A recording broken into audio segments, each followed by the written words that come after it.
자, 여러분, 안녕하세요. 반갑습니다. 오랜만에 뵙습니다. 국가직 공무원 시험이, 끝난 지 며칠 지났습니다. 제가 시간이 좀 부족해서 해설강에 좀 늦게 찾아오게 됐습니다. 어찌됐든 간에 잘 보신 분도 계시고, 좀 실패하신 분도 계실 것 같은데요.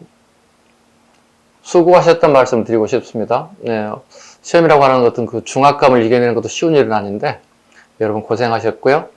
또 지방직 시험이 머지않아 곧 다가오는 날이 있습니다. 또 그날을 위해서 우리가 더 열심히 또 공부하셔야 될 것 같고요. 또 기출은 또 우리에게 가장 중요한 모의고사이기도 합니다. 저는 수업 시간에 자주 얘기합니다만 기출은 아주 아름다운 모의고사, 좋은 모의고사 이렇게 표현을 하거든요. 왜냐면 기출보다 더 좋은 모의고사는 없어요. 그래서 여러분들이 기출 문제집을 사서 보는 이유 거기에 있습니다. 또 오프라인이든 온라인이든 간에 모의고사를 보고 하는 이유들이 다 거기에 있거든요. 끊임없이 본인을 갖다가 테스트하고 연습하고 그런 트레이닝 과정이 되게 필요합니다. 그래서 시험장 갔을 때 트레이닝 된 사람과 되지 않는 사람의 차이는 되게 많이 날 수밖에 없습니다.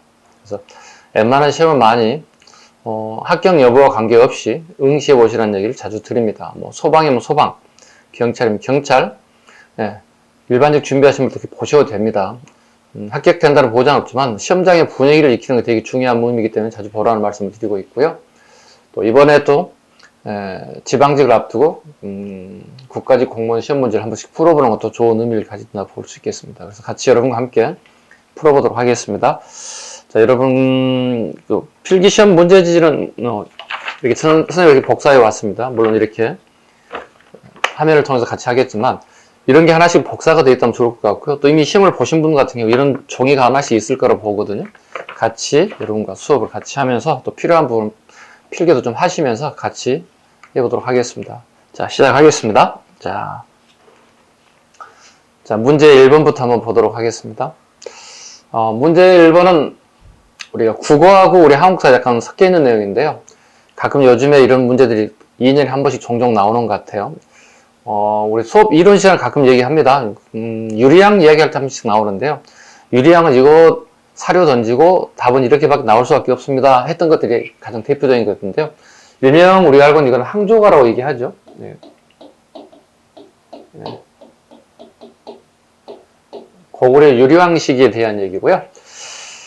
유리왕은 여러분 알듯이 주몽의 아들이기도 하죠. 네. 그 다음에 국어 시간에서 배울 것들은 가장 대표적인 게 이런 얘기죠. 서정적이다. 서정시이다. 이렇게 얘기하죠. 처음으로, 개인이 시를 쓰는 서정적인 부분으로 처음 출발했던 시다. 이렇게 표현을 할 거예요. 그건 국어적 표현 방법이고요. 우리 역사에서는 그런 부분은 그렇게 중요하지 않게 여기죠. 이 시 내용을 통해서 이 상황에 대한 얘기를 물어보는 거거든요. 그렇다면, 이 지은이가 누구냐고 물은 거거든요. 이 시가를 지은 왕의 제2기가 있어서 사실 옳은 것. 유리왕에 대한 얘기입니다. 같이 읽어볼까요? 펄펄 나는 저 꾀꼬리 암수서로 정답구나. 애로울사 이내 몸은 니와 더불어 돌아가랴. 이거 항조가인데요. 계비가 둘이 있었어요. 계비가 둘이 있는데 시기와 질투 사이에 서로 충돌이 일어났고 한 분이 사랑하는 분이 국경선을 넘어서 가버렸다고요. 빠이빠이 도망갔다고요. 이 소식을 들었던 유리왕이 뒤늦었지만 말을 타고 열심히 달려갔지만 이미 그 여인은 국경선을 넘어가고 없었다는 거죠. 말을 돌려 다시 되돌아오려고 보는데 꾀꼬리 두 녀석들이 되게 암수가 서로 정답게 지저귀는 모습을 보고 개인의 마음을, 개인의 심정을 시로 표현했다. 이렇게 해석할 수 있겠습니다. 자, 유리왕에 관련된 부분은 당연히 3번이 답이 돼야 되겠죠. 졸본에서 국내성을 천도했다. 졸본은 우리가 요즘에 알고 있는 오녀산성이죠.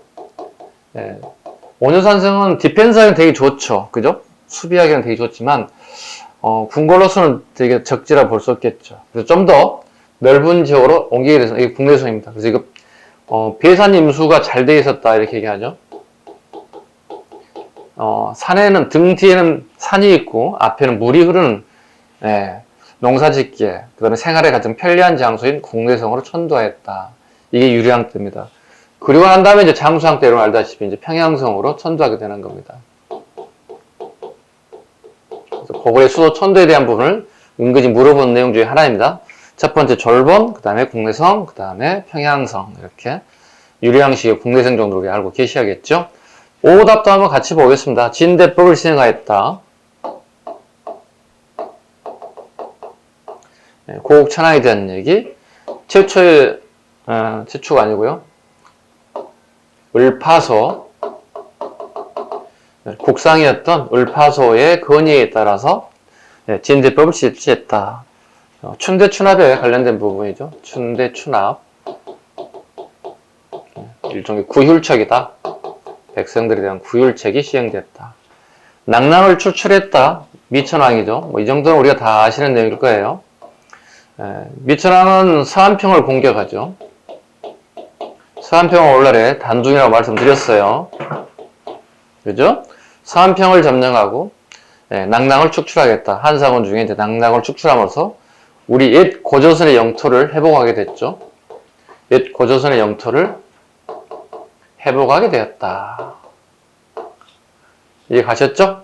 그러니까 율령을 반포할 중앙집권, 고구려 가장 대표인 소수림왕에 대한 얘기입니다. 조금 이해 가셨죠?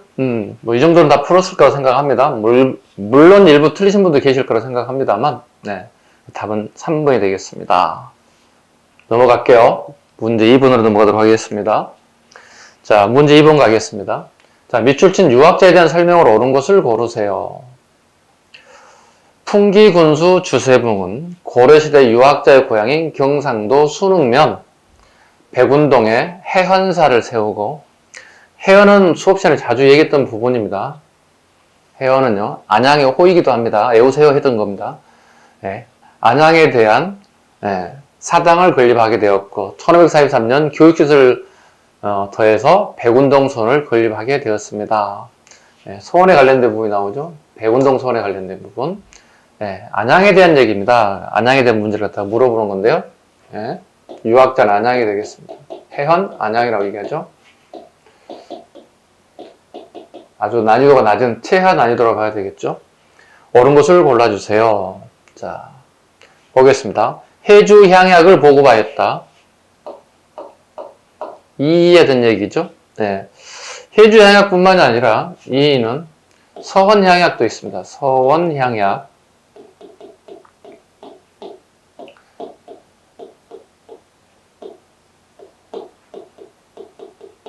서원 이렇게 적습니다. 서원은 꼭 알아두셔야 돼요. 오늘 안 나왔다고 해서 안 나오는 게 아니고 청주 지역을 의미합니다. 청주에 목사를 파견돼서 기존의 향약, 여시 향약과 본인 생각은 향약을 섞어서 만든 게 서원 향약입니다. 해주향을 보고했다. 율곡 2에 대한 얘기. 원간섭기에 성리학을 국내로 처음 들어오신 분이다. 답은 2번이 되겠죠? 청렬왕 시기. 성리학 좀 들어왔다. 어느 정도 성리학했을까? 쉬운 성리학이라고 얘기하더라. 도대체 어떤 게 쉬운 성리학일까?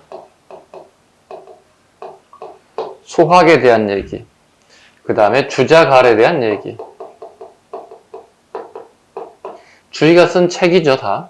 주자갈의 간혼상제에 대한 얘기입니다. 간, 혼, 상, 제. 이게 쉬운 성리학입니다. 더불어 어려운 성리학도 들어왔죠, 우리가. 명종 때, 조선시대입니다. 임꺽정이 난 이후에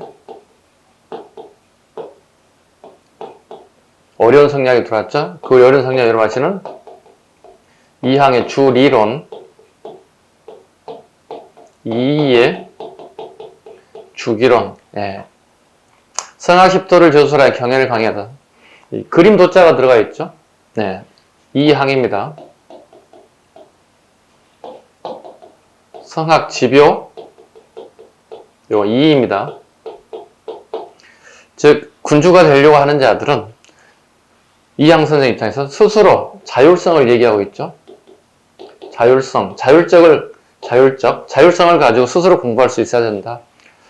이항 선생에 대한 얘기고요. 율곡 2는 성학지묘죠. 앞으로 군주가 될 사람이 정치를 잘할지 못할지는 알 수 없는 일이다. 미리서 강대성을 좀 갖고 있습니다. 그다음에 타율성을 좀 갖고 있습니다. 이런 단어를 씁니다. 어쨌든 간에 앞으로 왕이 될 사람 교육을 요즘 말로 하면 빡세게 시켜야 된다. 어떻게 될지 어떻게 알겠어? 미리 시켜야지. 이 두 사람 일종의 군주론이라고 보통 얘기할 수 있겠죠. 이런 군주론에 대한 얘기들, 군주가 될 사람들은 어떻게 교육을 시켜야 될 것인가에 대한 부분을 서로 입장이 약간 달라요. 일본 동정을 담은 해동 제국기를 저술하였다. 이건 신숙주에 대한 얘기입니다. 정리해 놓은 거죠, 다시. 답은 2번이 되겠고요. 어렵지 않았습니다. 충분히 기출과 모의고사를 통해서 트레이닝이 된 문제다 볼 수 있겠습니다. 자, 3번으로 넘어갈게요. 자, 문제 3번 보겠습니다. 밑줄 중 왕에 대한 설명으로 옳은 것은 그랬어요. 1919년 3월 1일 탑골공원에서 민족대표 33인이 서명한 독립선언서가 낭독되었다. 이 공원에 있는 탑은 왕이 세운 것으로 경천사 10층석 탑의 영향을 받았다. 경천사 10층석 탑이라 영향을 받다. 이건 고려시대, 고려 후기 원간섭기에 들어온 거죠. 이렇게 하면 되겠죠? 이렇게 영향을 받았겠죠? 이렇게 경천사에서 원각사. 수업 시간에 이렇게 외우라고 그랬죠?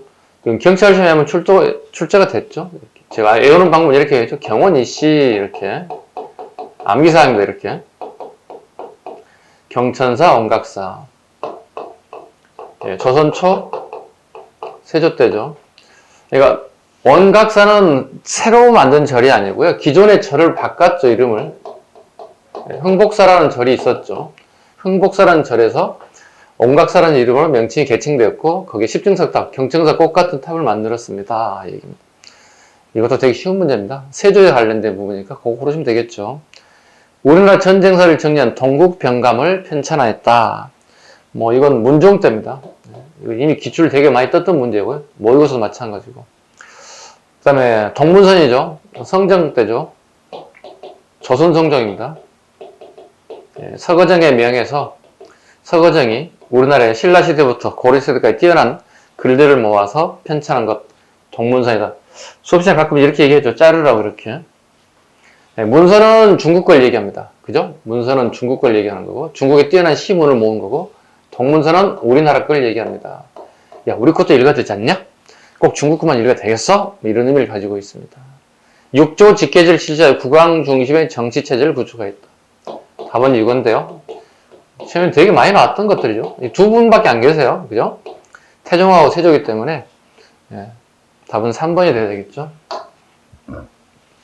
한양을 다시 천다며 이궁인 창덕궁을 창건하였다. 창덕궁에 대한 얘기가 나와 있습니다. 태종에 대한 얘기입니다. 태종에 대한 얘기. 창덕궁. 한양으로 다시 천도했다는 얘기는 정종 때 개경으로 천도해 버렸어요. 정종이. 왜? 동생 때문에. 동생이 힘들게 하니까. 그리고 정종이 물러난 다음에 태종이 다시 한양으로 왔죠. 한양으로 왔죠. 아서 보니 궁궐이 되게 크지가 않더라는 거예요. 본인 느끼기에. 그래서 창덕궁을 창건하게 되었다. 태종 때. 이게 요즘 계속 궁궐 문제 계속 나오죠. 최소한 우리가 5대 궁궐 정도는 알아두셔야 돼요. 아셨죠? 자, 첫 번째 기존의 경복궁, 태조 이성계. 두 번째 창덕궁, 박명이죠? 창덕궁, 태종. 창덕궁 옆에 또 있어요. 창경궁이라고 있어요. 창경궁은 성종 때입니다. 성종이 만든 이유는 성종으로 치면 할머니죠. 할머니 두 분이 살아계십니다. 그분들을 위해서 만든 창경궁. 그 다음에 경희궁, 이건 광해군 때. 그 다음에 하나 더 경운궁이 있죠. 경운궁은 덕수궁으로 명칭이 바뀝니다. 순종 때. 원래 경운궁은 이거 작년 기출이었죠. 월산대군을 사죄했습니다. 월산대군은 성종이 형입니다. 얼산대군이 살았던 것인데 경운궁이 쓰게 된 이유는 두 번에 걸쳐서 나타나는데, 첫 번째, 임질왜란을 우리가 겪습니다. 그죠? 임질왜란을 겪고 난 다음에 선조가 다시 돌아왔을 때는 경복궁이 다 불이 타버렸다고요. 임시 거처로 사용한 거예요. 가장 궁궐다운 게 이거밖에 없었으니까. 고종유금이 아간파천에서 러시아 공사관으로 가버렸죠. 아간파천 이후에 다시 우리나라 궁궐에 왔는데 경복궁이 아니라 경운궁으로 왔다고요. 경운궁으로. 그리고 난 다음에 명칭이 덕숭으로 이렇게 명칭이 바뀌었어요. 그래서 총 5개의 궁궐이 있습니다. 경복궁, 그 다음에 창덕궁, 창경궁, 경희궁, 그 다음에 경운궁, 이렇게 해서 5대 궁궐 이렇게 얘기합니다. 최소한 5대 궁궐 정도 우리가 가장 기본적인 거기 때문에 꼭 알아두셔야 된다는 얘기를 드립니다. 아셨죠? 그래서 3번을 이렇게 정리하겠습니다. 3번을 정리하고 4번으로 넘어가 한번 가보겠습니다. 자, 4번 볼까요? 네. 가 인물에 대한 설명을 옳은 것을 고르세요. 자, 가가 올립니다. 지방의 경우에는 관찰사와 수령, 서울의 경우에는 홍문관과 육경, 그리고 대관들이 모두 능력 있는 사람을 첨가하게 하십시오. 그 후 대궐에 모아놓고 친히 여러 정책과 관련된 대책 시험을 치르게 한다면 인물을 많이 얻을 수 있을 것입니다. 이는 역대 선왕께서 하지 않으셨던 일이죠. 한 나라의 혈량가와 중요한 키워드가 여기 들어가 있습니다. 혈량가와 방정가의 뜻을 이은 것입니다. 덕행은 여러 사람이 첨가하는 바이므로 반드시 헛되거나 그릇된 일이 없을 것입니다. 이 인물을 물어봤잖아요. 키워드가 여기 들어가 있습니다. 선생님은 다 읽어드렸습니다만 문제풀이 과정이기 때문에 여러분은 이렇게 읽으시면 안 됩니다. 시간이 없어요. 이런 사료가 나오면 가장 중요한 것들은 키가 되는 단어가 뭐냐는 얘기예요. 키가 되는 단어를 찾아서 빨리 1초, 2초 만에 풀어야 한다고요. 중종시기에 조광조에 대한 얘기입니다. 조광조에 대한 얘기 골라보도록 하겠습니다. 기묘사로 탄압을 받았습니다. 그랬죠? 네, 답은 1번이 되겠네요. 기묘사로 탄압받았다. 중요한 게 이제 이것 때문에 걸렸죠.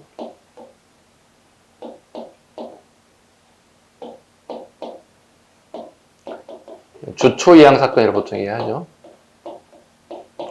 네, 합치면 조자가 되거든요. 조씨가 왕이 된다.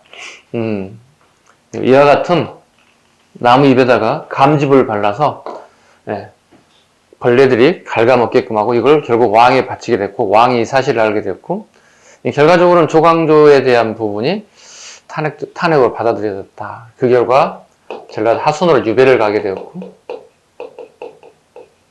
그 다음에 사약을 먹고 사약을 받게 되었다. 뭐 젊은 나이에 되게 높은 자리까지 올라갔습니다만 그의 뜻을 다 펼쳐지지 못했고요. 그럼에도 불구하고 훗날 살인들이 정권을 강력한 살인의 탄력을 받게 되면서 조광조는 대단한 인물로 우대받게 되는 인물 중에 한 인물들이죠. 조광조가 살인의 첫 번째 세대들이기 때문에 되게 뜻깊은 인물이기도 하고요. 혈량과 같은 제도들을 처음 도입했던 인물이다 보시면 되겠습니다.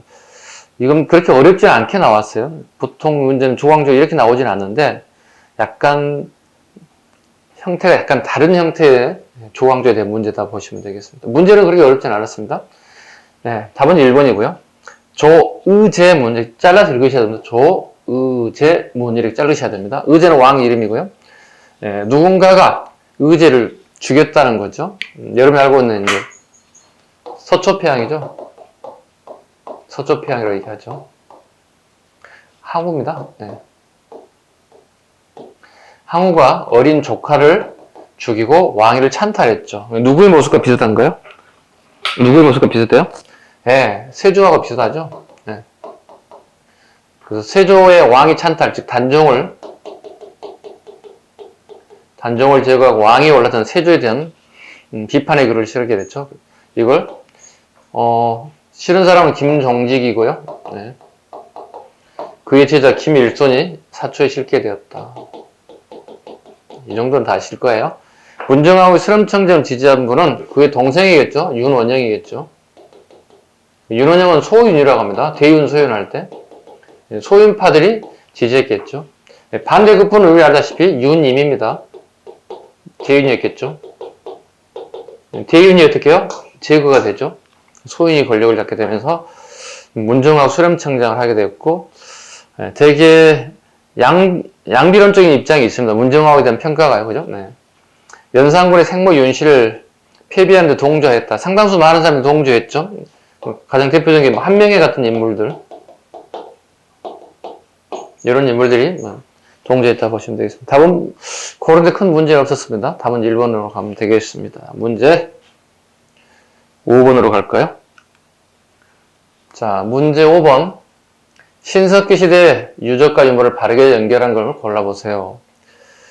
선사시대 문제가 한 문제 꼭 나오게 되는데, 제가 문제를 오프라인에서 문제풀이를 여러 번 했습니다만, 가끔 공부 제법 하는 친구들도 그 틀린 경우가 있습니다. 그래서 제가 되게 많이 나무랬는데, 틀리지 않아야 할 문제들이거든요. 그래서 좀 안타까웠습니다. 보겠습니다. 신석기 유적과 유물을 바르게 연결한 걸 되게 쉬워, 이렇게 되면은. 왜? 키워드 여기 다 가 있잖아요. 신석기 유적이라고 딱 주워버렸잖아. 그럼 쉽게 골라낼 수 있어야지. 양양 오산리 유적지, 덧무늬 토기, 그죠? 전기의 가장 대표적인 덧무늬 토기, 그 다음에 이름 민무늬 토기. 이 정도는 다 알고 계셔야 되겠지.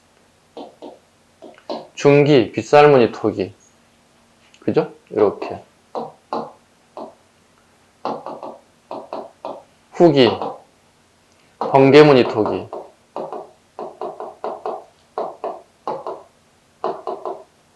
물결무늬 토기.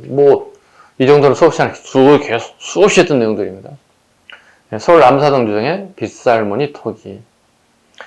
그 다음에 서울 남사동 주정은 당연히 기본적으로 우리가 집터가 있다는 정도 알아야 되겠죠. 집터가 있습니다. 그 다음에 또 나올 수 있는 게 이거죠. 지방지에 나올 수 있겠죠. 폐총 유물을 물어볼 거예요. 폐총이라고 하는 조개무지입니다. 조개를 잡아먹고 껍질을 버렸을 거 아니겠습니까? 이걸 무덤처럼 돼 있다 해서 폐총이라고 하죠. 조개 폐자, 무덤 총자를 써서. 조개무지가 있느냐? 없습니다.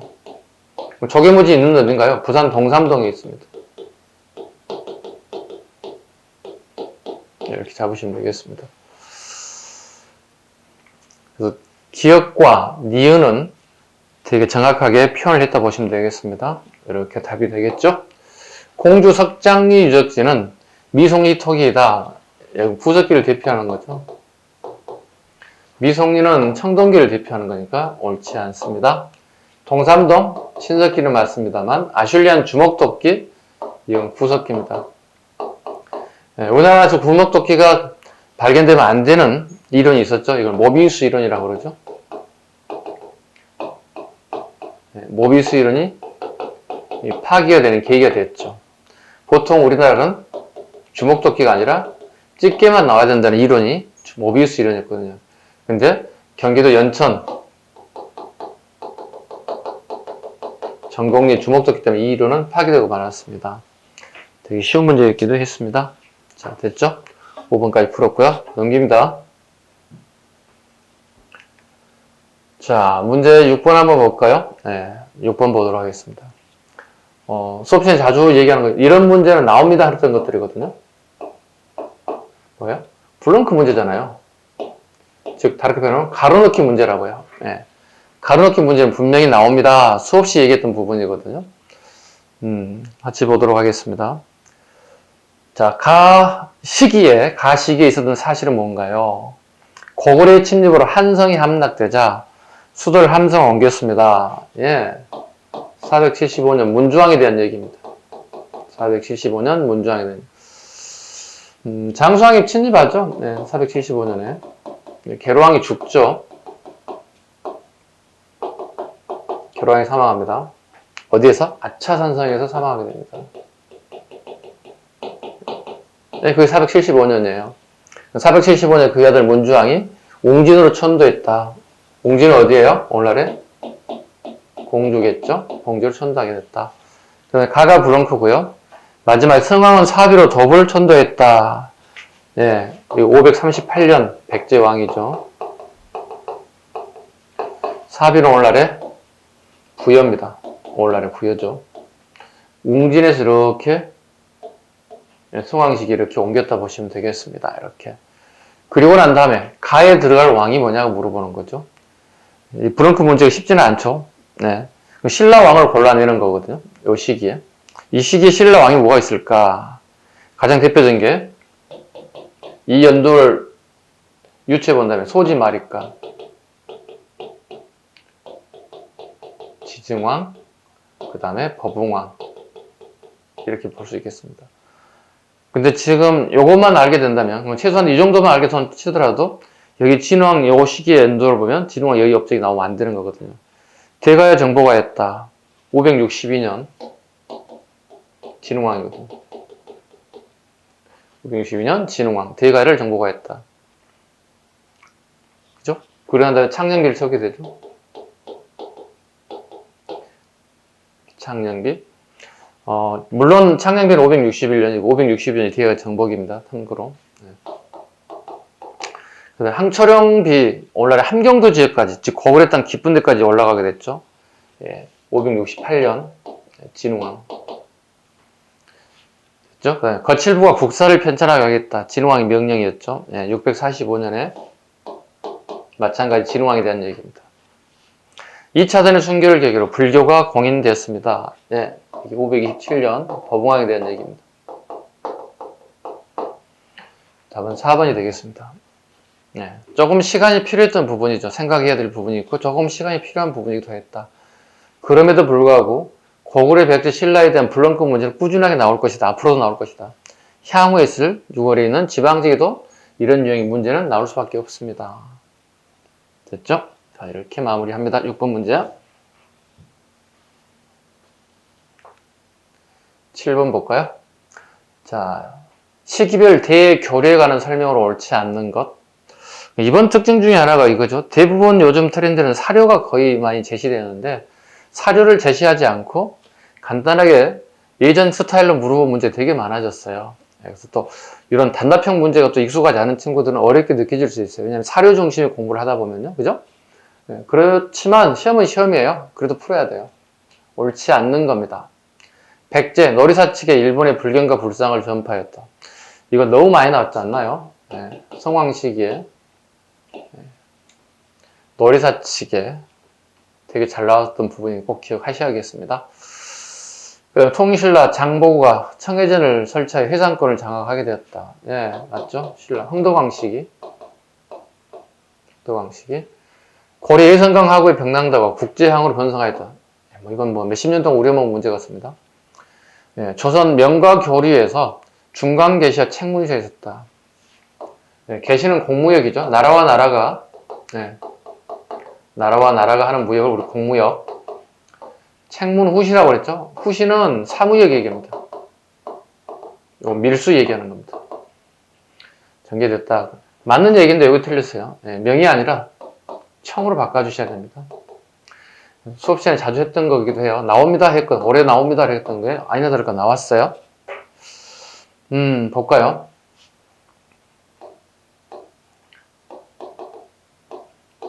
경원과 해령, 그 다음에 압록강 종류, 중광, 그 다음에 책문, 어떤 책문. 책문은 봉황성에 있습니다. 압록강을 건너면 있는 거예요. 끊임없이 했던 거, 요건 꼭 하셔야 됩니다. 자, 해령과 경원, 중광, 자, 여기는 주로 이제 계시죠. 국가와 국가 간에 하는 거. 중광 여기 볼까요? 여기는 계시하고 그 다음에 후시가 같이 이루어졌죠. 압록강을 건너면 밀수하기 되게 좋죠. 여기는 전문적으로 이제 후시죠. 즉 밀수를 주로 많이 했던 것이 주로 이 지역입니다. 책문입니다. 봉황성이 책문입니다. 이 지도는 그냥 여러분이 그리서 그냥 끊임없이 한번 생각도 해보시고 써도보시면 이 부분 틀릴 일이 없습니다. 이번에는 간단하게 명이냐 천이냐 가지고 장난쳤지만 나중에는 이걸 가지고 장난칠 수 있어. 아셨죠? 예. 답은 4번이 되겠습니다. 문제 7번 답은 4번. 충분하죠? 됐습니다. 마무리하겠습니다. 판사하고 계신 분 있으면 빨리 판사하시기 바랍니다. 됐죠? 지웁니다. 자, 문제 8번을 보도록 하겠습니다. 우리나라 세계유산과 세계 기록유산의 설명을 오는 것만을 모두 골라보세요. 보통 우리가 한국사 문제를 이렇게 파트별로 분류를 해보게 되면 정치, 경제, 사회, 문화, 기타 또는 통합 문제 이렇게 분류를 하거든요. 이게 보통 12개에서 플러스 마이너스, 하나에서 2개 플러스, 하나에서 2개 플러스, 문화사가 5개에서 7개에서 플러스, 하나도 안 나올 수도 있고 하나가 나올 수 있다 이렇게 판단을 하거든요. 작년에 독도가 나와서 올해는 독도가 안 나올 겁니다. 수업 시간에 자꾸 얘기했던 부분이거든요. 그렇다면 간도 아니면 유네스코입니다 했거든요. 근데 아니나 다를까? 네, 적중됐어요. 유네스코 문제가 출제가 됐습니다. 세계 기록유산에 대한 설명으로 옳은 것만을 모두 골라보세요. 그랬습니다. 볼까요? 공주 송산리 고분군에는 전축분은 벽돌 무덤을 이용합니다. 우리말 바꾸면 6호분과 무령왕릉이 있습니다. 6호분은 통상 7호분이라고도 합니다. 예, 송산리 고분은 전축분인 남조의 양나라의 무덤을 우리가 그대로 가져다가 쓴 거죠. 예전에는 이게 되게 많이 출제됐죠. 남조의 양나라냐, 무슨 나라냐, 남조냐, 북조냐. 이번에 이걸로 장난치지 않았고, 되게 심플하게 문제를 만들었습니다. 무령왕릉이 있다. 당연히 있죠. 네, 옳습니다. 두 번째, 양산 통도사는 금강계단 불사리탑이 있습니다. 네, 삼보사찰이라고 합니다. 수업 시간에 책에 잘 나오지는 않지만 선생님이 쓰고 있는 요약집에 이게 들어가 있는데요. 사리탑이 있는 삼보사찰이다. 예의적으로 책에 나오지 않는 부분이 출제된다면 삼보사찰을 갖다가 얘기했던 것이 기억이 나거든요. 그래서 삼보사찰에 대한 얘기 나오는데요. 양산 통도사 같은 경우는 부처님의 진신사례가 있어요. 진신사례이기 때문에 태웅전에 부처님을 안치할 필요가 없어요. 그보다 훨씬 더 중요한 것이 있기 때문에요. 그죠? 삼보사찰이다. 세 개를 우리가 보통 삼보사찰이라고 하는데요. 보통 우리가 불보사찰이 있고, 되게 통도사 같은 경우는 불보사찰을 의미합니다. 통도사는 불보사찰이다 이렇게 얘기합니다. 부처님에 대한 보물, 사리가 있다는 뜻입니다. 사리가 있다. 통도사에 대한 부분. 그 다음에 송광사 같은 경우는 승보사찰이라고 부릅니다. 송광사, 승보사찰. 유명한 승려들이 보물이라는 거죠. 국사들이 되게 많이 배출되는 사찰 중에 하나가 송광사거든요. 송광사. 그 다음에 법보사찰이 있죠. 법보사찰. 해인사죠. 잘못 적었습니다. 반대로.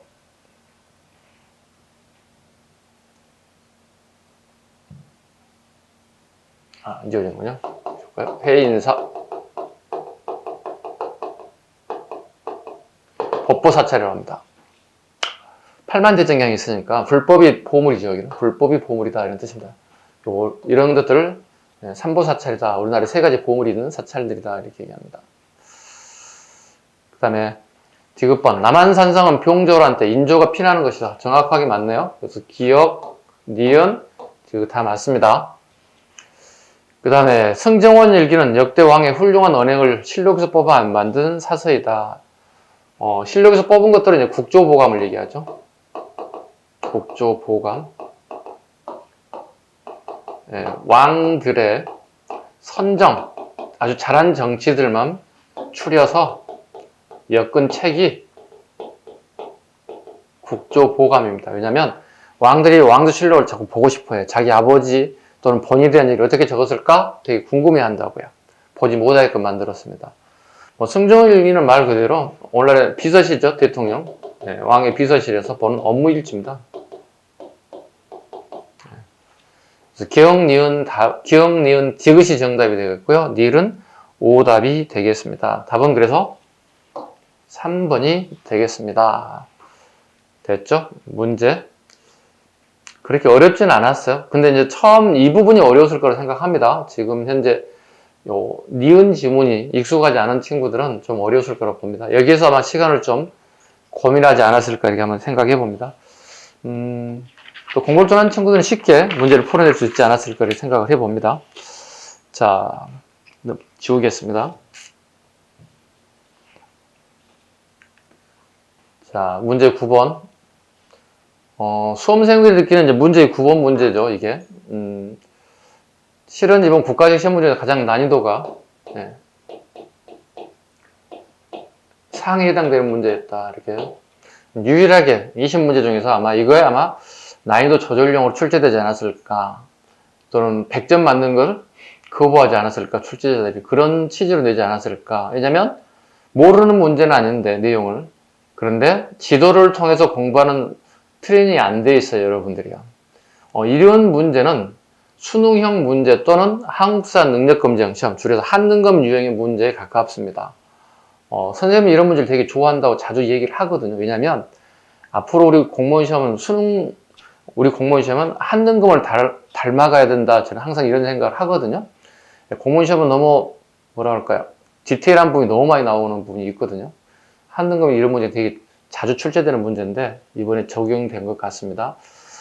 그래도 공부를 좀 하신 분들은 풀 수 있어요. 기본적으로 이 지명이 되게 여러분들 익숙하지 않았던 걸로 내가 기억을 해요. 수험생들 여쭤보면 선생님 지명 공부를 많이 안 했어요. 그 지역을요. 그래서 힘들었어요. 근데 어떤 친구는 하살표 가지고도 문제 푸는 경우가 있었어요. 하살표 하나만 가지고 문제 푸는 친구도 있었다고. 여기 도나는 쉽게 동모산이에요. 여기가 동모산 부분이에요. 여기 건국한 것이죠. 네, 건국한 것이죠. 처음에 동모산, 그 다음에 동모산에서 이제 천도를 하죠. 그죠? 어디로? 중경으로. 그 다음에 다이천도 하죠. 영안으로 상경. 훈춘에 중상동이게 넣어야 되겠죠. 이렇게. 건국지 동모산. 여기가 정혜공주가 있습니다. 정혜공주. 여기가 정효공주가 있습니다. 여기가 육정산입니다. 여기가 용두산입니다. 수업 시간에 가끔 얘기하거든요. 용용이 나르샤. 못 외우시면 이렇게 외웁시다. 용. 이렇게. 용용이 나르샤. 이렇게라도 외우라고 얘기했거든요. 네. 상경하면 우리 보통 이제 장안성이 있죠. 네. 장안성을 모방한 성이 있죠. 네. 즉, 발의 성터 자리가 있다는 얘기입니다. 이거에 대한 부분을 틀리신 분이 계신다는 얘기거든요. 참 안타깝습니다. 한번 보겠습니다. 자, 지문 보겠습니다. 기억은요, 도나시죠? 도나시입니다. 정효공주 무덤을 찾아 그려진 인물들의 복식을 찾아봅니다. 정효공주 무덤은 여기에 있습니다. 예, 활용 부분에 있습니다. 틀린 점이 되겠죠? 예, 정효공주 무덤을 찾아 벽화를 그린 인물. 자, 벽화는 맞아요. 벽화는 맞지만 이 지문이 기억이 가야 되는 게 아니라 니은을 찾아가야 되는 지문입니다. 그래서 기억 지문은 틀렸습니다.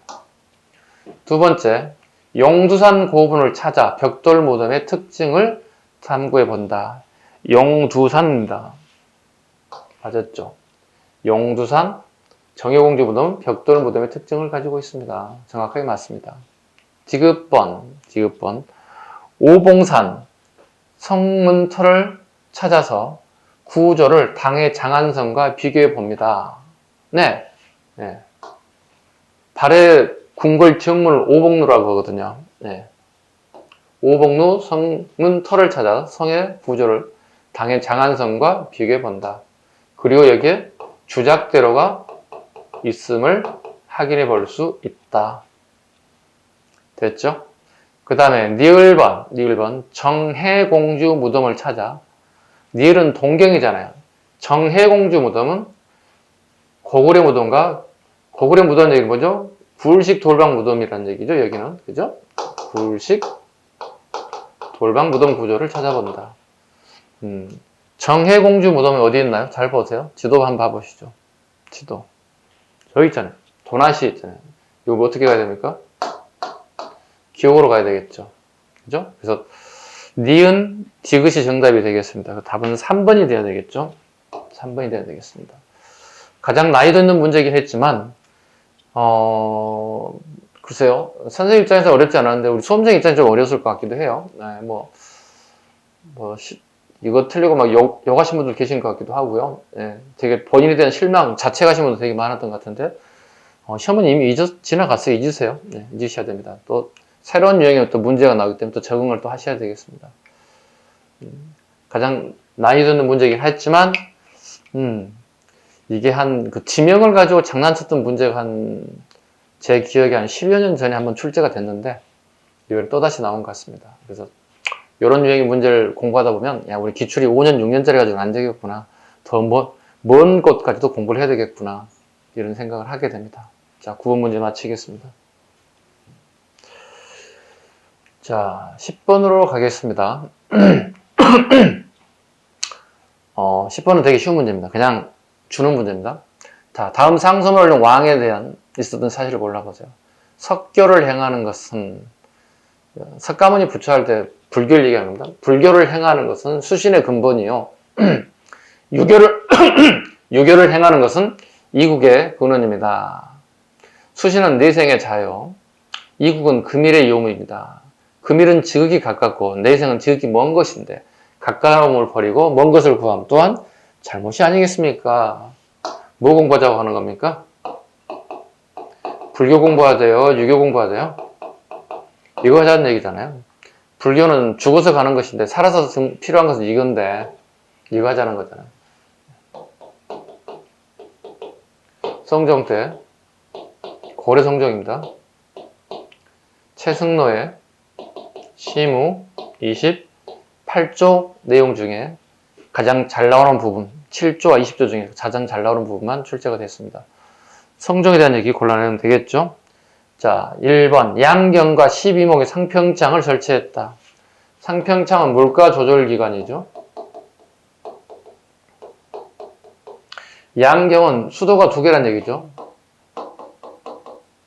기존의 개경에다가 서경, 12목 총 12군데가 되겠죠. 14곳에 상평창을 설치했다. 답은 1번이 되겠죠. 네, 성종 때. 균열을 기법사 주지로 삼아 불교를 정비하였다. 광종에 대한 얘기. 국자감에 7제를 두어 관악을 붕하겠다. 이거 수없이 했던 내용 중에 하나입니다. 예종의 관악진흥책입니다. 국자감에 7제를 두어 관악을 붕하였다. 양형고도 있을 거고요. 장학금 제도들. 전지와 시제를 지급하는 경정전시걸, 문종에 대한 얘기. 이번에 토지제도는 출제되지 않고 이렇게 지문으로만 이렇게 덜렁 하나 집어 던져놨습니다. 네. 답은 1번이 되겠습니다. 어렵지 않게 풀 수 있습니다. 단지 양경이라는 단어에 익숙했으면 좋겠습니다. 네, 양경. 자, 넘겨가겠습니다. 자, 11번 볼까요?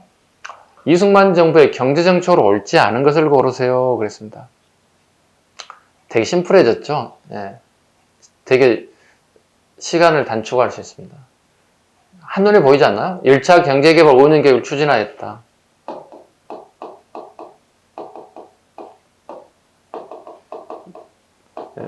박정희 군사정부죠. 1961년에 박정희가 쿠데타를 통해서 장면정부를 몰아내죠. 그리고 본인이 한 게 1차 경제개발 5개년 계획을 추진하게 되었습니다. 이건 박정희 정부 때문에 틀린 점이 돼야 되겠죠. 한미 원조협정을 체결, 농지개혁의 직가증권을 발행했다. 네. 전부 다 이승만 정부 초기, 그죠? 이승만 정부 초기 했던 정책들이다 보시면 되겠습니다.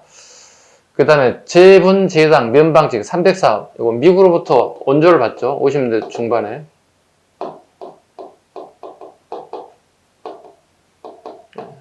우리나라 304합이, 그래서 304합을 적극적으로 우리나라가 304합이, 즉, 가공업이 발달된다, 여기서. 물건을 받아먹는 게 능숙하다 보니 가공업은 발전합니다. 가공산업은 발전하죠. 대신에 제조업은 처지죠. 우리가 제부, 밀가루와 설탕, 면을 갖다가 만드는 기술은 떨어진 반면에 가공해서 먹는 것들은 되게 발달될 수밖에 없습니다. 그리고 오늘날에 뭐 제1대당, CJ 같은 것들, 그죠? 대표적인 대화죠. 그 다음에 면방직, 오늘날에 삼성 같은 회사들이 발전되는 계기가 된 것들이죠. 전부 다 이승만 정부에 대한 얘기. 답은 4번. 되게 쉬운 문제였습니다. 간단히 치겠습니다. 자, 12번으로 한번 볼게요. 12번 보겠습니다. 자, 중일전쟁 이후에, 일단 중일전쟁 연도를 알아야 돼요. 그죠? 37년 이후 총독부가 시행한 민족말살 정책이 아닌 것을 고르세요. 한눈에 딱 보여야 됩니다, 이게.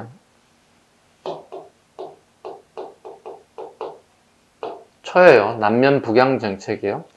아침마다 일본의 궁궐이 있는 곳을 향해서 유업에 절을 해야 된다 강요합니다. 일본에 충성하는 자는 한국 신민 서사를 암송하게 되었다. 황제 국가의 신하가 되고 백성이 되는 글을 맹세했다. 맹세할 서자입니다. 암송하게 했다. 성인용하고 어린아이용 두 가지, 아동용 두 가지가 존재했다. 이렇게 얘기죠. 그 다음에 공업 자원의 확보를 위해 남면 북양 접시했다. 이게 뭐냐면 남쪽에는 면화를 생산하고 따뜻한 것인가, 그 다음에 추운 지역은 양을 생산한다. 추운 것이다 보니 양들이 자신의 몸을 보호해서 양털을 막 늘리려고 할 것이다. 이건 하는 이유가 있습니다. 영국으로부터 수입에다가 우리 동남아시아 식민지 국가에다가 판매해서 자기네 이익을 챙겼던 것들이거든요. 근데 영국이 이 물건에 대한 단가를 올린다면 식민지 경제에서 판매량이 떨어질 겁니다. 가격 경쟁이 뒤처지기 때문에. 그래서 일본 애들이 어떤 그 준비성이라고 할까요? 이런 부분에서 되게 치밀한 걸 볼 수 있는 게 남면 북양 정책이 가장 대표적이다 보시면 되겠습니다. 한국 식민 의식을 강화하고자 소학교를 엄격히 따지면 심상소학교입니다. 엄격히 따지면 이것도 일본식 학제를 가지고 있습니다. 일본식 학제였던 심상소학교를 국민학교로 바꿨다 이렇게 돼야 되겠죠. 그렇게 길지 않죠. 이게 1938년에 바뀌었던 거거든요. 그걸 국민학교로 개칭했다. 이게 1941년. 그 다음에 1996년 YS 정부 때 우리가 알고 있는 초등학교로 이렇게 명칭이 바뀌죠. 이런 식으로. 그래서 보시면 국민이라는 것 자체가 한국 신민 정책에 떠온 거야. 한국의 국, 민의 민, 요거 두 개 합쳐가지고 이렇게 국민학교로 개칭했거든요. 그래서 한국 신민 정책의 그 약어를 따다가 국민학교를 개칭했었다는 겁니다. 좀 안타까운 일이긴 했죠. 원래는 우리가 처음 출발한 것은 보통 우리가 소학교라 보통 얘기했죠. 을미개혁 이후에 소학교가 만들어지죠. 그죠? 네. 처음에 소학교가 만들어졌죠. 1895년에. 그리고 1906년에 이제 보통학교가 됐죠. 이렇게.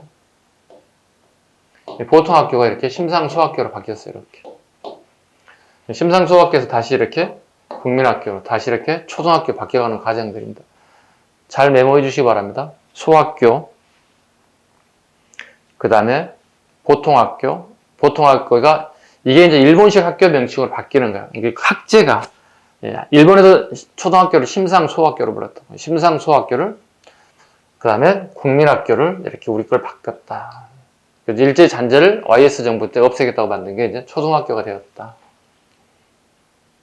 됐죠?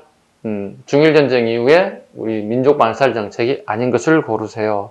네, 답은 당연히 3번이 돼야 되겠습니다. 자, 메모를 빠른 속도로 해주시기 바랍니다.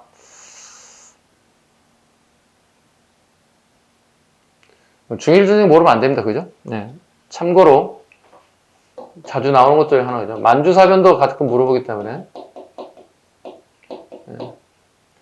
일본이 만주를 기습 점령하는 사건을 우리가 만주사변이라고 그러죠. 31년 중일전쟁. 그래서 저 정도의 연도는 암기를 하고 계셔야 됩니다. 네. 문제 12번 마무리하겠습니다. 자, 문제 13번 갈까요? 자, 밑줄진 조약에 대한 설명을 옳지 않는 것. 조약이 여기 있습니다. 그죠? 자, 1905년 8월 4일 오후 3시 우리가 앉아있는 것은 세거모어 힐의 대기실 루즈벨트의 저택이다. 세거모어 힐은 루즈벨트의 여름용 대통령 관절 3층짜리 저택이다. 대통령과 마주하자 나는 말했다. 감사합니다, 각하. 저는 대한민국 황제의 친필 밀서를 품고 지난 2월에 헤이그 장관을 맡는 사람입니다. 그 밀서에서 우리 황제는 1882년에 맺은 조약에 거중 조정 조항에 따른 기국의 지원을 간곡히 부탁드립니다. 키워드는 전부 다 여기 들어가 있습니다. 이 뒤에 들어가 있습니다. 1882년에 맺은 미국 애들 막 나오잖아요. 이거 뭐가 돼요? 조미수호 통상 조약이 되겠습니다. 조미수호 통상 조약이 되겠습니다. 1882년 5월에 맺게 됐습니다. 조약의 거중 조정에 따른 기국의 지원을 간곡히 부탁합니다. 거중 조정이란 미국과 우리 조선사의 제3국이 미국이나 조선을 침입하거나 간섭을 한다면 미국이 조선을 돕고 조선이 미국을 돕는 방식을 거중조정이라고 합니다. 거중조정이라고 합니다. 이 조항에 따라 기국의 지원을 요청합니다. 다르게 표현하면 일본 애들이 우리를 되게 괴롭히고 있습니다. 미국 당신네들이 우리하고 수호는 국방에 대한 조약을 맺었다는 뜻이고 무역에 대한 조약을 맺었다는 거거든요. 국방에 대한 힘을 이용해서 일본을 간곡하게 제재를 좀 시켜주십시오 이렇게 요구했다는 거예요. 그런데 미국이 이걸 들어주지 않죠. 왜? 가만히 생각해 봤더니 무역량이 미국과 일본, 미국과 조선의 무역량을 봤더니 우리나라와는 게임이 안 되는 거예요.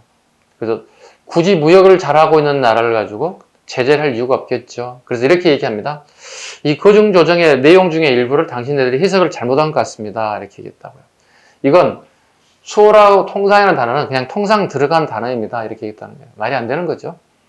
네, 이 당시에 미국의 어떤 행동, 액션, 우리 한번 좀 생각해 볼 필요가 있겠죠. 즉, 예나 지금이나 외교 관계에 있어서는 자기 나라의 이익과 되게 결부된다는 내용입니다. 예. 물론 요즘에는 이익과 이데올리에 같이 결부되어 나가긴 합니다만 이 당시에는 외교라는 것은 나라의 국익이 우선이었다는 것. 옳지 않은 걸 골라보겠습니다. 영사재판권이 인정되었다. 일종의 치해법권이죠. 미국인들이 우리나라의 범죄를 저질렀을 때 우리의 법에 따라 처벌받지 않고 자국의 법에 따라서 받게 합니다. 이런 내용을 얘기하고 있습니다. 임오군란을 계기로 체결되었다. 이건 1880년 6월이기 때문에 지금 보시면 이 5월과 이 6월 안 맞죠. 지금 선후관계가 안 맞잖아요. 그래서 답은 2번이 돼야 되겠죠. 최해국대우 조약, 즉 선생님이 자주 하는 얘기. 앞에 일본과 맺은 조약이 있다고요. 그죠? 일본과 맺은 조약 중에 가장 베스트 조약을 갖다가 우리에게 적용시켜달라. 최초의 최해국대우가 조미소 통상조약에서 나왔습니다. 조선 책략의 영향을 받게 됐다. 연미조, 결일이죠. 그 다음에 친청이죠. 누구를 견제하기 위해서? 러시아를 견제하기 위해서는 조선 책략의 내용, 항주세에서는 조선 책략 내용에는 미국과 연합하고 일본과 결속을 다져야 되고 청과 더 친하게 지내야 합니다. 이렇게 하죠. 조선 책략을 받는 거 여기 있죠. 연미 때문에 그렇습니다. 맞는 질문이 되겠죠. 그래서 답은 2번이 되겠습니다. 자, 다음으로 넘어갈까요?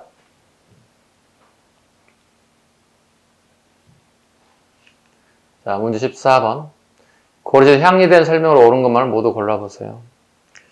자, 향리를 단독 문제로 이렇게 출제했습니다. 그죠? 그러니까 우리가 지배계층의 문제만 나오는 게 아니라 중간에 해당되는, 그죠? 그 다음에 하급, 노비들 문제들이 끊임없이 나오는 겁니다. 향리에 대한 설명을 옳은 것을 골라보세요. 보죠? 기억. 부호장 이하의 향리는 사신간의 감독을 받습니다. 사신간은 고려 초에, 그죠? 성종이 12목의 목사를 파견되기 전까지는 고려 사신간을 통해서 부호장 이하의 향리는 네, 추천, 임명권을 가지고 있다. 그러니까 호장은 추천권을 가지고 있고 부호장은 임명권을 가지고 있습니다. 당연히 임명권을 가지기 때문에 감독을 받을 수밖에 없겠죠. 상층 향리는 과거로 중앙간직에 나갈 수 있습니다. 네, 끊임없이 했던 것들이죠. 상층 향리와 하층 향리를 구분하라고 그랬죠. 향리는 두 가지가 있다. 상층 향리만이 중앙간직에 진출할 수 있습니다. 수업 시간에 모의고사 수없이 했던 내용입니다. 최근 트렌드는 상층 향리를 무조건 물어볼 겁니다. 아니나 다를까 나왔습니다. 지문에. 일부 향리 자재들은 기인으로 선발되어 개경으로 보내졌습니다. 기인 제도라 보통 얘기합니다. 그리고 속현의 행정실무는 속현이란 관리가 파견되지 않는 것은 향리가 담당합니다. 향리가 담당하는 감청을 갖다 향사라고 합니다. 향리들이 머무는 공간이죠. 향사에서 향리들이 속현의 실무를 담당합니다. 모두 다 맞습니다. 문제 쉬웠던 문제입니다. 자, 15번 볼게요. 밑줄 친 이 농법에 대한 설명을 옳은 것만을 골라보세요. 대개 이 농법을 귀중하게 여기는 이유는 다음과 같습니다. 두 땅의 힘으로 하나의 모를 서로 기르는 것이고 옛 흙을 떠나 새 흙으로 가서 고갱이를 씻어내어 더러운 것을 제거하는 것이다. 무릇 벼를 심는 논에는 물을 끓여줄 수 있는 하천이나 물을 잴 수 있는 저수지가 꼭 필요합니다. 이러한 것이 없다면 변론이 아닙니다. 네, 임원경제지, 서유것은 임원경제지 내용입니다. 모내기. 이양법에 대한 설명입니다. 옳은 것을 골라보세요. 세종때 편찬된 농사직설 안에도 이양법이 소개되고 있습니다. 맞습니다. 고랑에 작물을 심도록 하겠습니다.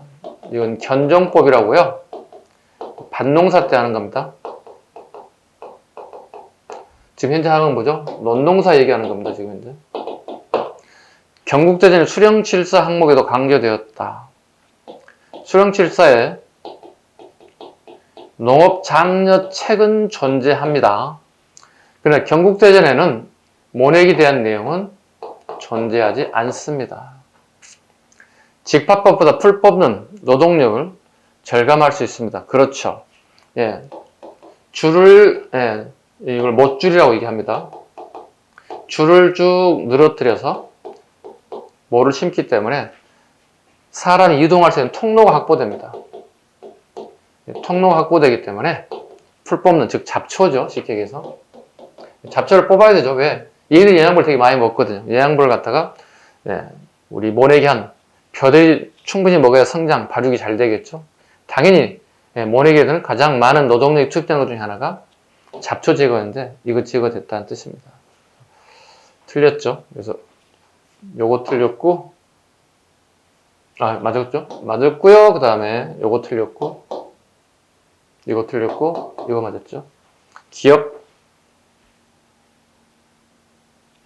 니은, 디귿, 니을 중에서 뭐가 맞습니까? 물어봤네요. 답은 기역, 니을, 기역, 니을이 아이고 작업하면서 좀 실수가 하나 있었습니다. 요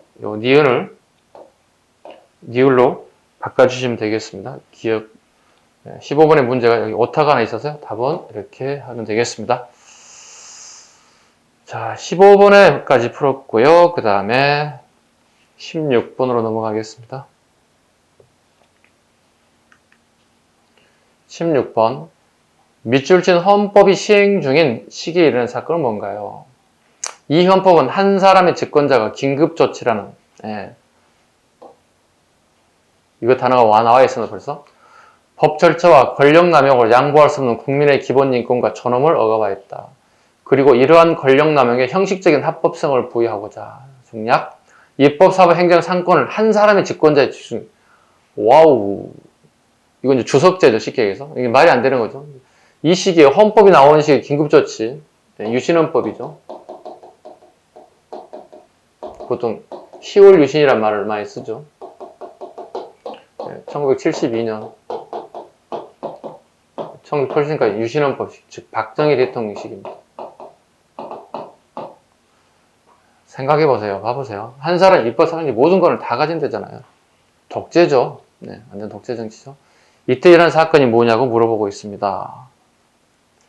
네, 부망쟁, 부산과 마산에 민주인사들과 학생들이 일어나게 됐습니다. 왜? 유신헌법에 반대하는 겁니다. 네. 네. 1972년 10월 이런 식의 사건 답은 1번이 되겠죠. 국민교년 선포했다.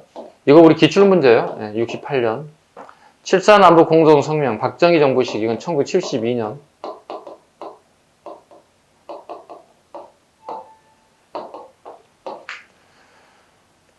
그 다음에 한일협정 체결을 반대한 6.3 시위가 있었다. 보시죠. 다 잡아야 돼요. 1961년 김종필 오이라 문건이 나타나야 됩니다.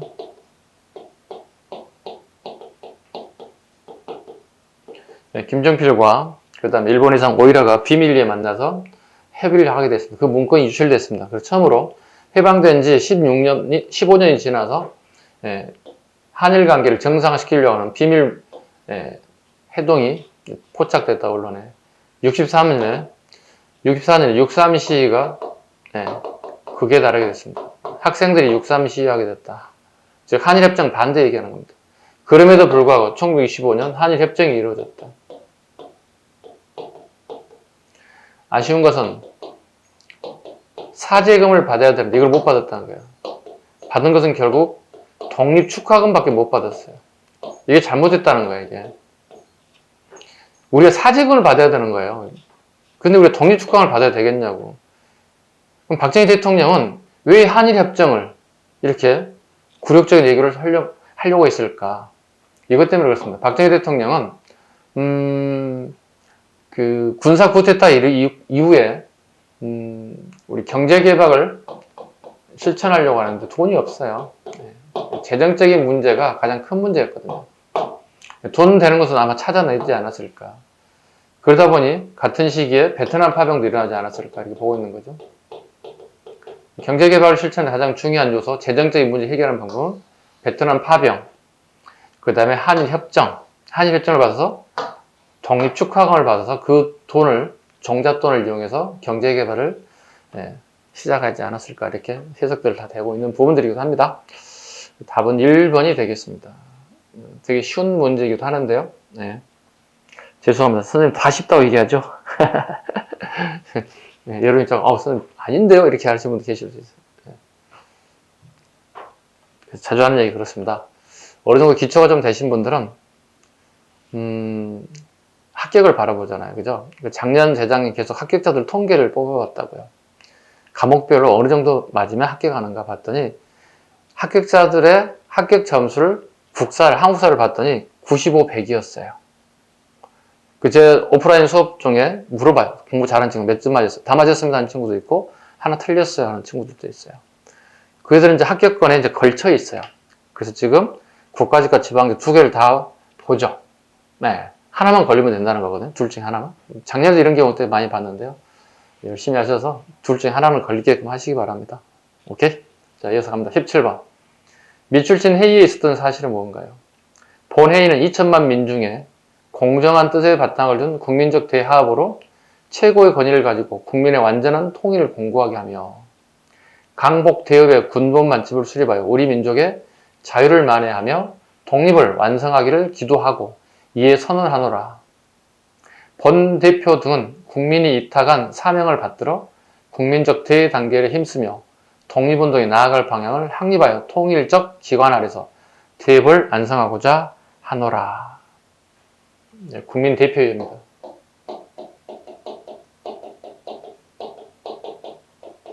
네, 1923년 상해 임시정부에 대한 불만이죠. 이승만 대통령이 상해 임시정부의 대통령이죠. 이승만 대통령의 노선에 대한 부분이 되게 갈등이 극에 달하는 시기입니다. 노선 갈등은 첫째 이렇게 볼 수 있겠습니다. 독립운동 방향이 임시정부가 좀 다르죠. 상해하고 그죠? 서간도, 북간도, 연해주 무장투쟁, 이교적 노력을 통해서 독립을 쟁취하려고 하겠다는 문제가 갈등 요소가 첫 번째가 될 거고요. 갈등 요소가 첫 번째 이겁니다. 네. 여기 있으면 안 된다는 거예요. 이들의 입장은. 여기 와야 된다. 전쟁터에 와서 우리 이루어줘야지. 왜 여기 안전한 지역에 조개지, 프랑스 조개지 아니냐고 비판하는 거예요. 두 번째, 재정 문제입니다. 진짜 돈 많이 들어가잖아요. 군사 장비도 구해야죠. 끊임없이 군량도 들어가죠. 재정의 문제가 있다는 거예요. 근데 재정을 해결하겠다고 이승만 대통령이 현재 도움이 미국에 가 있다는 거예요. 미국에 가가지고 돈을 얻어오는 게 아니라 쓰는 데밖에 없다는 거예요. 이거에 대한 불만이 터져 나왔어요. 그래서 국민대표의 신초 선생, 그 다음에 김창숙 선생, 네, 창조파 다 뜯어 고쳐야 한다고 생각하고 있고요. 그 다음에 개조파 안창호 선생, 주로 이 사람들 연해주를 중심으로 활동했던 사람들입니다. 이 사람들 간도를 중심으로 활동했던 사람들이 150여 개의 단체,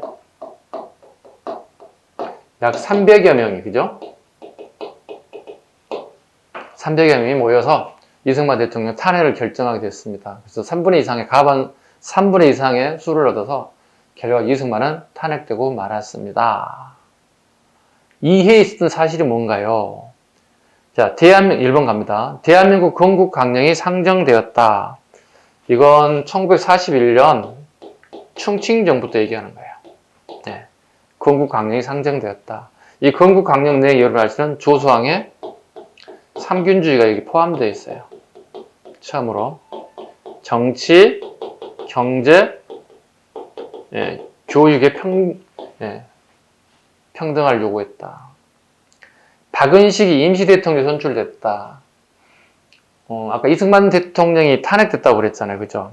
그렇다면 임시대통령이 필요하거든. 그래서 박은식이 임시대통령 선출되었다. 이게 1925년입니다. 그리고 난 다음에 여기서 개헌을 하게 되죠.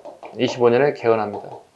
그 결과 국무령 중심의 집단 지도체제로 바뀌죠. 그래서 김구 선생이 중심이 돼서 개헌도 됐고 김구 선생 중심의 국무령 중심의 체제로 바뀌게 됐다. 됐죠? 이걸 2차 개헌이라고 합니다. 그 다음 민족유일당 운동 차원에서 조선혁명당에 참가하게 되었다. 조선혁명당에 참가하게 됐다.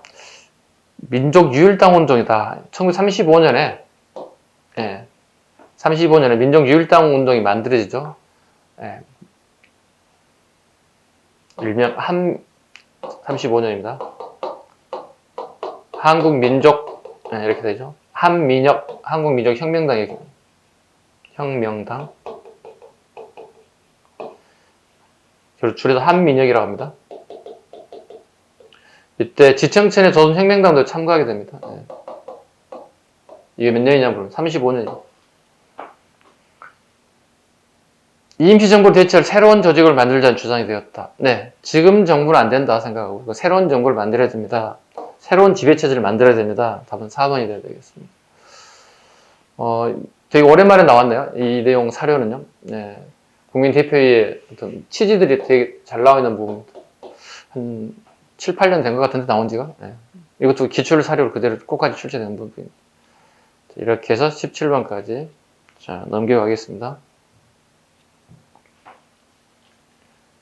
문제 18번. 다음 법령에 따라 시행된 사업에 대한 설명 옳은 것. 토지조사 및 측량은 본령에 따른다. 그냥 머리에 떠오르죠. 두 번째. 제4조 토지 소유자는 조선 총독이 정한 기간 내 주소 성명 또는 명칭 및 소유지 소재, 지목, 자, 번호, 사표, 등급, 지적, 결수를 임시 토지조사국장에게 신고해야 한다. 단, 국유지는 보관관청 임시 토지조사국장에 통지해야 한다. 이게 뭐냐고 물어보고 있습니다. 1912년에 있었던 토지조사업입니다.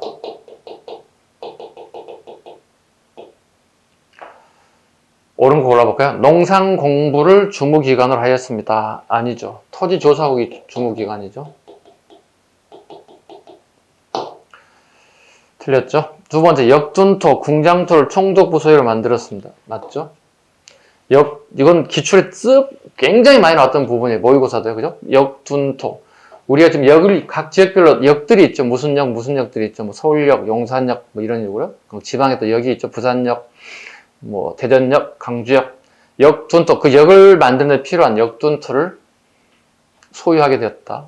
궁장토, 그 궁궐에서 쓰는 용도인데요. 궁궐이 아니라 궁궐 사람이 밖으로 분가돼서 나갔을 때 그분들에게 주는 토지가 있어요. 이걸 궁장토라 불러요. 궁장토도 마찬가지, 전부 다 총독부 소유로 만들어 버렸습니다.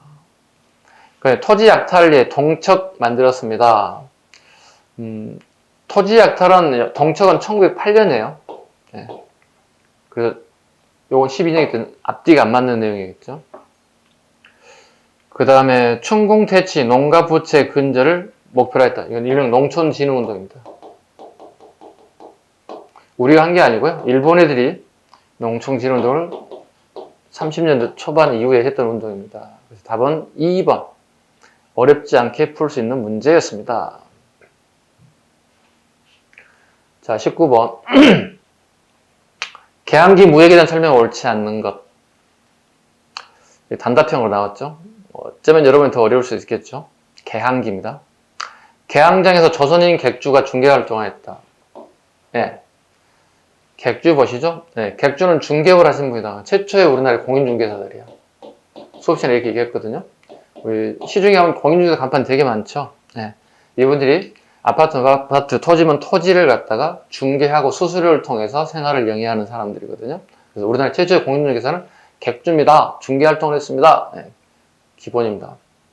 조청 무역 장정으로 천국에서의 수입액이 일본을 앞질렀습니다. 이건 우리 책에 나오지 않고요. 저희가 수업 시간에 얘기했습니다. 한 10여 년 좀 넘었습니다. 한 3, 4년 됐겠군요. 수능 기출이에요. 수능 기출 지문이에요. 수업 시간에 얘기했거든요. 수능 기출 지문이 이게 있습니다. 일본과 청나라, 그죠? 우리가 일본이 1876년에 강화도를 통해서 우리나라에 물밀듯이 물건을 가져와서 팔아먹죠. 그런데 청의 입장에서는 속국의 관계만 가지고 있었지 경제적 이익을 취하지 못했거든요. 청도 이걸 보고는 안 되겠다. 그래서 임오군란 이후에 조청 상민 수립 무역 장정이 맺어지죠. 이거 이후에 우리 서울의 양화진을 필두로, 그죠? 서울의 양화진을 필두로 전국 장시에 청상인들이 들어가서 영업이 시작됐다고요. 그럼에도 불구하고 일본이 대략 한 80% 시장 장악력을 가지고 있었다고요. 그 조청 상민 사력 무역 장정 이후에 이 시장의 분포도가 달라졌다고요. 그래서 6대 4 정도까지 또는 어떤 학자별로 달라 5.5 대 4.5까지 청이 대개 만회를 하게 되었다. 수없이 했던 얘기입니다. 이번 질문 옳지 않습니다. 일본 상인은 면제품을 팔고 새가죽, 쌀, 콩 등을 구입하였습니다. 네. 이게 일본 상인들이 영국산을 가져다 쓰는 거예요, 이게. 영국산을 갖다 우리가 판매하는 거예요. 일종의 중개모의를 했던 애들이죠. 식민지에서 팔아먹는 거죠. 저렴한 가격으로 가져와서. 그래서 오늘 30년대 하면 어떻게 해요? 영국이 이런 가격들을 올릴까봐 우리가 펼친 정책이 뭐예요? 남면 북양 정책이라고요. 네. 4번. 조일통상장정의 개정으로 곡물 수출이 금지되기도 하였습니다. 옳죠. 자주 모의고사 만들었던 지문들이기도 합니다. 옳지 않는 것 답은 2번이 되겠습니다. 자, 이제 마지막 문제 한번 풀어보도록 하겠습니다. 자, 쉬운 게 나왔네요. 밑줄 그에 대한 설명. 보죠. 사료 보겠습니다. 군역에 뽑힌 장정에게 군포를 거두었는데, 군포에 대한 얘기입니다. 국방비에 대한 얘기예요. 요즘 말로 쓰면. 그 폐단이 많아서 백성들이 뼈를 깎는 오난을 가졌습니다. 그런데 사족들은 한평생 한가하게 놀며 신역이 없었다.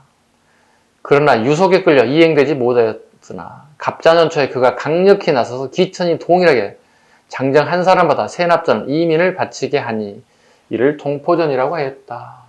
동포전이라고 했다. 같은 말로 호포법이라고 합니다. 무슨 얘기입니까? 우리나라에 조세제도가 있죠. 첫 번째 조용조 이렇게 있죠. 조용조. 여기 이제 용에 관련된 국방에 대한 얘기죠. 쌀 농사 지고 세금 내는 거고, 특산물 지방별로 지정된 걸 세금 내는 것들이죠. 이걸 조용조라고 하는데 국방비를 갖다가 양반들은 내지 않고 있다는 거예요. 왜 안 냅니까? 그랬더니 양반이 안 낸다는 거예요. 백성만, 양인들만 내게 됐다는 뜻이죠. 근데 흥선대원군이 양인들만 내서는 안 되겠다는 거죠. 누구도, 양반들도 내야 된다. 왜? 앞으로는 호포법을 만들겠다는 거예요. 신분에 따른 세금을 거두드린 게 아니라 지보자재는 가가호호별로 집이 있는 사람에게는 앞으로 국방비를 걷겠습니다. 이게 호포법. 그 다음에 동포전 양인과 양반 똑같이 다 내주세요. 그래서 동포 같을 동자서 동포법 이렇게 표현을 합니다. 이게 누구냐? 그 유명한 흥선대원군에 대한 얘기입니다. 자, 이제 보겠습니다. 지문. 만동묘 건립을 주도하였다. 흥선대원군은 만동묘를 부셔버렸죠. 폐지해버렸죠. 만동묘를 주도하신 분은 누구냐? 송시열이 얘기하죠. 누구의? 그 제자. 권상아가 일명 우리가 얘기하는 무릎팍 제자인데요. 권상아 주도하에서 만들어진 게 만동묘입니다. 만동묘는 뭐냐면 우리가 임진왜란 때 명예 도움을 받아서 그나마 이겨냈죠. 명예 신종과 의종의 사당을 짓고 여기 이패를 모시는 제사 지는 공간 만동묘입니다. 무덤 아니에요. 사당묘자예요. 만동묘라고 하였다. 즉 신종과 의종에게 우리가 최선을 다해줘야 된다. 네. 군국 기무주 총재를 역임하였다. 이건 김홍집, 이건 갑오개혁 1차 때입니다. 네. 갑오개혁 1차 때 김홍집에 대한 얘기. 3번 통리기무화문을 폐지하고 이건 고정임금이 친정이 강화될 때 만든 거죠. 즉 개혁을 구체화시키겠다는 것. 그다음 오군영을 부활하게 됐다. 예, 추가점 의정부와 오군영을 부활하게 됐다. 흥선대원군이 했던 부분이 되겠습니다. 흥선대원군이 했던 시기는 요 시기는 우리가 이모군란이 발생하자 고정임금이 99인들을 진압을 하지 못하죠. 그래서 아버지에게 도움을 청해서 흥선대원 군거리 입고하자마자 한 정책 중에 하나가 통리기무화를 폐지하고 오군영을 부활시켰다. 답은 3번이 흥선에 대한 정답이 되겠습니다. 탕평정체를 정리한 만기요람을 편찬했다. 이거 순조 때 관계없는 답은 3번이 되겠습니다. 이렇게 해서 20문제를 전체를 다 풀어봤습니다. 전체적인 어떤 그 난이도를 본다면 선생님한테 중상 정도 된다. 쉽지도 않고 어렵지도 않고 공부를 좀 했던 친구들은 무난하게 풀 수 있는 문제가 아니었을까 이렇게 생각합니다. 자, 또 지방직 시험 얼마 남지 않았습니다. 열심히 공부하시고요. 화이팅 하시기 바랍니다. 자, 오늘 문제풀이 여기서 마치겠습니다. 자, 수고하셨습니다.